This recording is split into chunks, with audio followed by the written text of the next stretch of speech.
Well, here I am again, and guess what? It's Monday, and I get to share a scripture with you. Well, we're reading in the Old Testament, and I've got some information about Proverbs. I love Proverbs. I mean, it was there for me the whole time as a single parent. Just amazingly wonderful insights. Well, I didn't know it was poetry.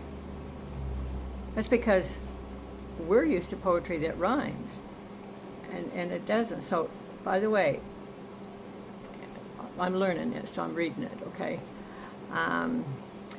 Beginning with the book of Job, we'll find a different writing style in the Old Testament. And these books, what are they called?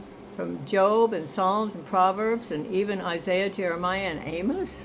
I didn't know that. They're writing a different style. The language has turned to poetic, so they can express deep feeling or monumental philosophies in a memorable way. Okay. Well, it does help. First, right off, it says, it might help you to know that Hebrew poetry in the Old Testament isn't based on rhyme. You know, that's what we're used to when you say poetry. It's a different kind of poetry. It does have a rhythm and wordplay and repetitions of sounds that are common features in the Hebrew poetry, are things that are not translated good. Oh boy, do I believe that. One of the features you will notice, however, is that there's a repetition of thought or idea, and it's called parallelisms. Boy, that's a new one to me. I didn't know about that. Anyway, we're reading about the Old Testament now, and my thought for today, scripture for today, was one that I needed a lot when I was raising the boys. It's Proverbs 16, verse 32. He that is slow to anger is better than the mighty. Tried to teach that to my boys. And he that ruleth his spirit better than he that taketh the city. You know, King of the Mountain that the boys like to play.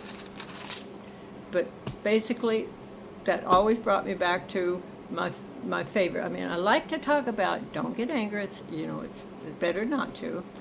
And this was for me.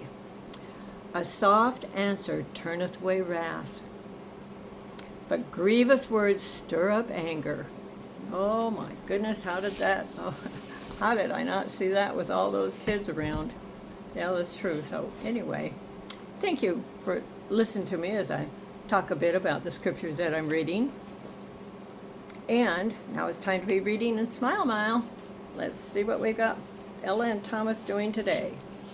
Where did we leave off? Okay. Oh yes, Thomas had just suggested to Ella that she take a rest, and Ella didn't want to stop stuff, and Thomas insisted.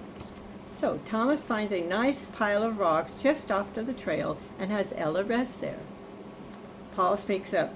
No wonder they call these the Rocky Mountains. There sure are a lot of rocks. More than what we have in New Jersey, that's for sure.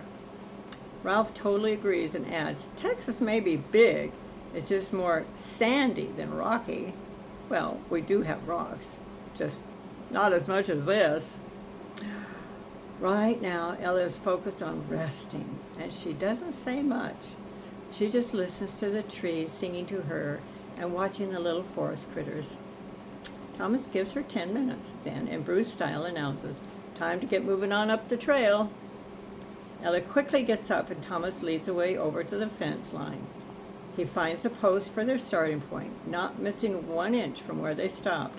Ralph notices this and says, that exact researcher side of you sure doesn't miss much. You're exactly where we left off. Thomas shakes his head as he replies, don't want anyone to think that we took shortcuts on this hike. Ella looks at Thomas, smiles, and nods her head in agreement. Then Thomas quietly says, with the good Lord's help, we'll make it. Ralph made sure he got this on the camera. Thomas has Ella lead out with Paul right by her side. Up the mountain they go. That is how the next few hours pass. When Thomas notices Ella is slowing down too much in her pace, he has the group stop for a break. He gives her 10 minutes. Then they're off on the trail again. When he sees she needs a helping hand, he's right there to help her. Keep steady and keep her balance on the trail. Finally, they reach a plateau on the mountain, and there they are, Bruce and Champ, patiently waiting for them.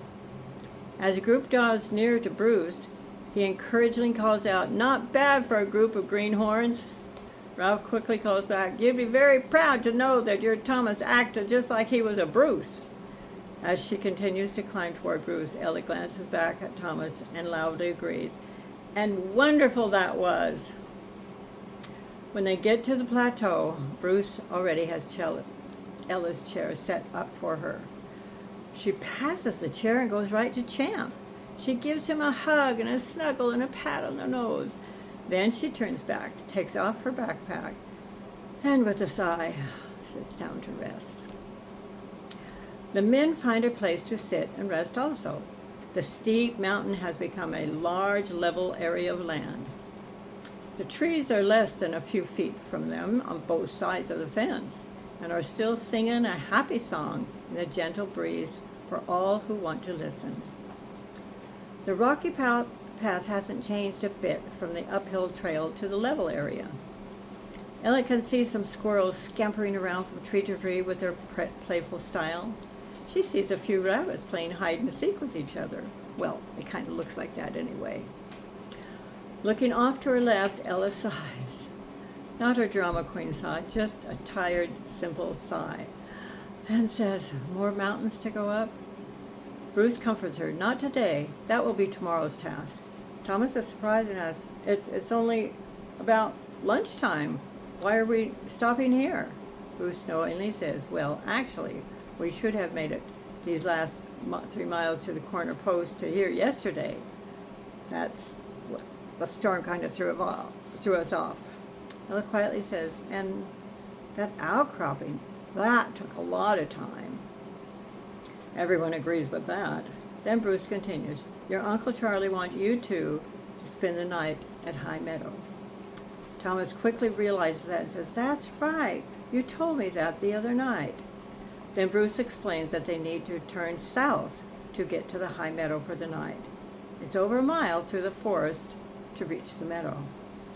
Ella sighs, just a tired sigh. Bruce notices her sigh and quickly says, "That walk can wait until we have a bite to eat and then get some rest." He hands out a sack lunch for everyone. They have a prayer of gratitude for the food and their safety, then enjoy a Maria-style sack lunch. About as long as it takes a rabbit to gather all the carrots in the garden, lunch is over. They have a nice long rest. Now they're willing to be up and headed south toward the High Meadow. They wind their way through the dense forested area. It's filled with flittering butterflies, scampering squirrels, running rabbits, and of course, those pesky black flies. In the woodland, aromas fill Ella's senses as she cautiously paces herself for this leg of the trek. No uphill about this part of the trek, just nice level ground with lots of rocks along the way, joined by a few fallen tree branches now and then, down and dead of course, just right for the campfire. The pace is slow and steady. They are in no hurry. Even Thomas is content with the meandering. He seems to have forgotten his need to get back to the city and his job at the research center. They stop a couple of times for Ella to rest, for which she is grateful. She respectfully says, and repeatedly says, "I don't know why I'm so tired." Bruce reminds her that she just climbed up the 45-degree mountain, saying that might have something to do with it. He gives her a wink and she smiles back. She enjoys watching the woodland critters each time they stop for a rest. No complaining from Thomas. He remembers what they went through together the day before. Thomas is with Ella and is always willing to get on the trek each time the rest is done. Yep, up and off they go at Ella's pace. Sure enough, they reach the meadow in the heat of the day. Bruce decides to make camp amongst the green of the trees to give them shelter from the sun. Thomas sets right out to find a location for Ella's tent. After he finds a nice sheltered spot, just large enough, he gets busy clearing the place to set up the tent. Ella steadies Champ as Bruce, little by little, unloads the supplies and organizes the campfire. Oh, campsite. No fire yet. Ralph eagerly speaks up, we can help with some of that. Paul nods his head in agreement. Bruce quickly answers without even looking up, don't you two worry, none about helping. Just keep doing what Charlie hired you to do. And so they do. Well, we came to a resounding end, and, well, thank you for joining me again. And there's one more thing I forgot to let you know about that Proverbs about anger. I was in theater, I've told you that before, so it threw me back to, I always remembered about, I was in The Merry Widow as one of her three companions, and we had a line in there which we said several times. Temper mustn't do, self-control will get you through. Oh, my boys hated that when I would lay that one on them.